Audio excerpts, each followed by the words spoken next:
So one of the most concerning things we're seeing as coaches is those of you that come into the gym and you're telling us that you're doing CrossFit, you've been doing CrossFit for years, or you've been taught how to squat and do the heavy lifts, and we ask you to squat and it's looking something like this. The knees are either collapsing in or the knees are passing way over the toes, which is a really common coaching cue. We don't want those knees passing over the toes.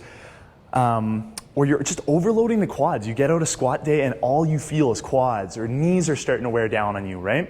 So if you're finishing squat day, if the next day you're looking anything like my buddy Ace Ventura here,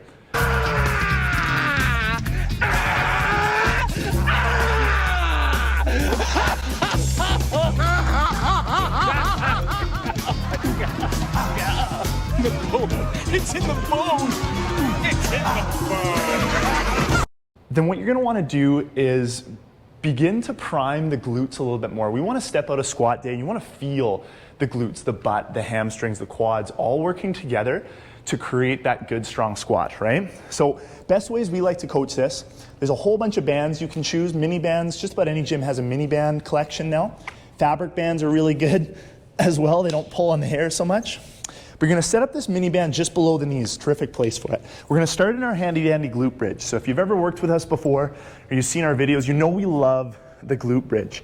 You're bridging your hips up, and here I'm trying to isolate glute max here. Isolate that external rotation and glute max and extension. Hold for 5 seconds, focus on the core stability, focus on the glute engagement, and then release down. I've got pressure out on the band. I'm gripping the floor just like we do in our squat mechanics. Just like we do in our squat videos, grabbing the floor, pressing onto the floor, little 5-second holds.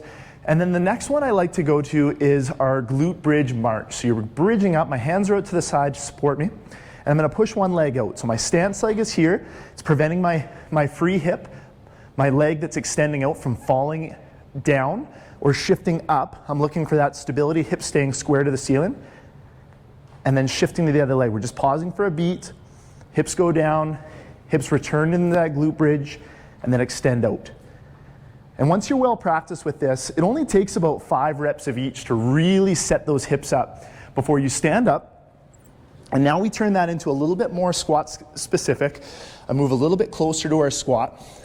So we're on our feet now. We're creating that same torque that we do in a squat. So looking back on our previous videos on squat mechanics, I'm gripping the floor with that strong arch and I'm creating torque at the hip. So if this is the first time you're hearing torque at the hip, hearing that term, make sure you look back into our video library and make sure you understand what we mean by torque in the squat mechanics. So I'm creating this position in a half squat, and then I'm starting my monster walk, which most of us have seen before.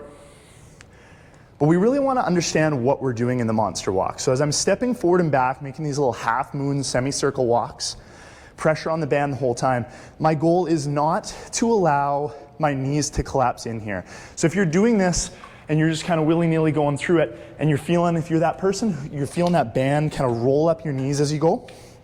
It's rolling up your knees, and you're feeling those lateral quads do the majority of the work, then you're not doing what we're trying to achieve in this move. We want the band to lay flat, and creating that torque at the hip should mean that my knee stays over the ankle. It's terrific when you can get a mirror in front of you. That knee should stay positioned over the ankle the whole way forward and the whole way back. Notice I'm stepping with midfoot and heel first. I'm not stepping with my toes, and I'm not allowing that knee to collapse in as I step forward and back, right? So this is our monster walk, and we should feel this guy at the end of those. It should be burning something awful, right? One way to up the tempo of this is we grab one of our lighter bands, ideally, wraps on their laces. Once you've gotten really good at monster walk, now all of a sudden I'm adding that resistance into internal rotation so that I can create that external rotation against the band, and now you're really gonna feel this. So once you're on to moderate advanced level, this is where you're really gonna get those lighting up, and you're really gonna have a hard time avoiding not feeling gross in this guy at the end of your squat. So after doing the monster walks, we're gonna sit into our squat, getting really specific to the squat that we're gonna do today, and pausing at the bottom, really creating good strong torque against that band at the bottom. You can pause at the bottom, works really well.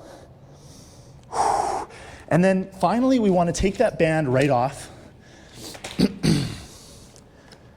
Take that band right off, and you want to make sure you're sitting into a squat without the band and still able to fire these muscles back here. Still thinking about them, still being intentional, creating that torque, imagining that band is still there, and sitting into that deep squat, okay?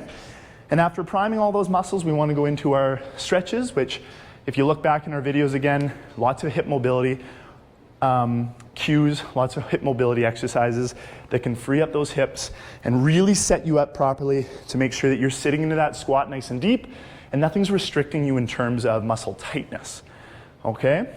Give this a go. Make sure you can feel the glutes at the end of squat day. If you're feeling your glutes like you never have before, the day after your squat day doing these primers, leave a comment below, like this video, and hope it works for you. Cheers, guys.